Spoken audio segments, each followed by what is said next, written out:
Assalamualaikum warahmatullahi wabarakatuh. Perkenalkan, nama saya Nadatul Rohbaniyah akan menjelaskan tentang sumber belajar anak usia dini serta prinsip belajar anak usia dini berdasarkan DAP (Developmentally Appropriate Practice). Sumber belajar merupakan sumber pengetahuan yang digunakan untuk kepentingan belajar yang membantu kepentingan belajar anak untuk mengembangkan kognitif, moral, sosial, bahasa, serta afeksi. Sumber belajar dapat dikategorikan menjadi dua, yaitu sumber belajar yang bisa dirancang, yang kedua yaitu sumber belajar yang dapat dimanfaatkan. Yang pertama, sumber belajar yang bisa dirancang yaitu seperti buku cerita anak serta permainan yang dapat menunjang belajar anak. Kemudian yang kedua yaitu sumber belajar yang dapat dimanfaatkan yaitu misalnya tempat-tempat seperti toko, rumah sakit, museum, dan lain-lain. Yang kedua, menurut AEC Association Education, Communication, and Technology, mengklasifikasikan sumber belajar yaitu ada pesan, orang, peralatan atau media, kemudian teknik, dan yang terakhir yaitu lingkungan. Yang pertama, pesan, berisi materi yang dapat disampaikan kepada peserta didik. Yang kedua, orang, misal seperti mendatangkan dokter ke sekolah untuk menjelaskan profesinya, tempat kerjanya, terus atribut yang dipakai serta alat-alat yang digunakan dalam dunia kesehatan. Kemudian yang ketiga yaitu peralatan atau media, itu biasanya dalam pembelajaran menggunakan permainan yang dapat menunjang kreativitas anak. Dan yang ketiga yaitu teknik, merupakan prosedur yang disiapkan untuk menggunakan bahan serta alat untuk penunjang belajar. Kemudian yang terakhir lingkungan, merupakan lingkungan itu bisa digunakan untuk anak belajar berinteraksi serta bersosialisasi.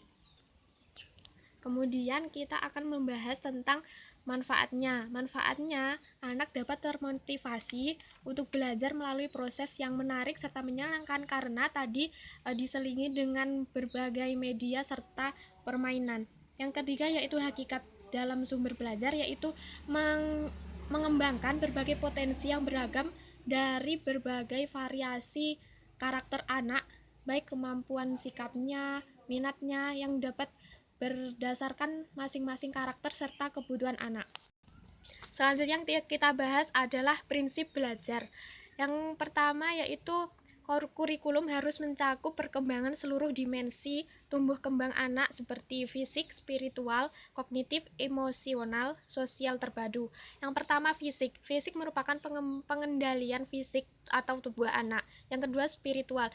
Di sini anak diajarkan tentang bagaimana dia berhubungan atau mendekatkan diri dengan Sang Pencipta. Dan yang ketiga yaitu kognitif, berhubungan dengan daya ingat anak. Biasanya dilatih dengan media puzzle. Kemudian yang ketiga yaitu emosional, merupakan respon terhadap suatu yang mengenai perubahan perasaan yang kuat untuk anak. Kemudian yang ketiga tentang sosial, anak mampu beradaptasi dan bersosialisasi dengan lingkungan masyarakat. Kemudian untuk sosial, anak mampu beradaptasi dengan lingkungannya atau bersosialisasi dengan lingkungan masyarakat. Kemudian yang selanjutnya yaitu pendidik harus mampu memodifikasi kurikulum sesuai tuntutan maupun perubahan dari waktu ke waktu, karena setiap anak itu pembelajarannya harus sesuai dengan kurikulum, dan kurikulum adalah sebagai patokan untuk proses belajar anak. Yang selanjutnya yaitu proses belajar di dalam kelas harus kreatif dan interaktif. Di sini guru harus menyediakan tempat belajar ataupun suasana pembelajaran yang aktif dan menyenangkan. Kemudian selanjutnya dalam kegiatan pembelajaran, guru harus mengajar secara konkret materinya, nyata, dan harus relevan dengan kehidupan anak. Kemudian yang selanjutnya, pendidik harus siap melayani ketertarikan anak terhadap hal-hal yang baru.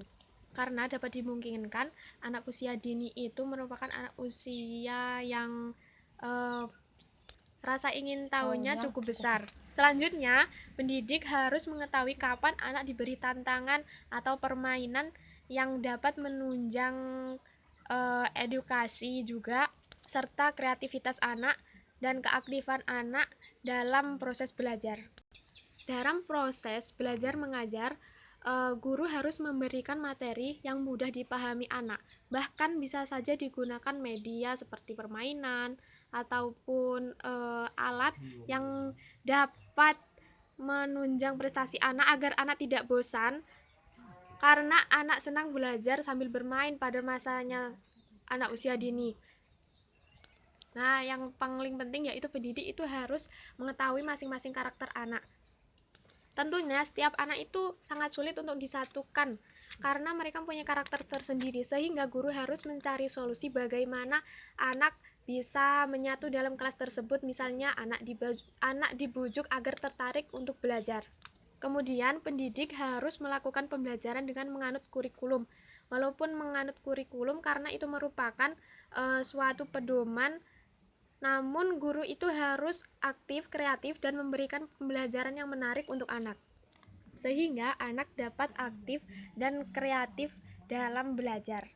Sekian penjelasan dari saya, ada kurangnya mohon maaf. Billahi taufiq wal hidayah. Wassalamualaikum warahmatullahi wabarakatuh.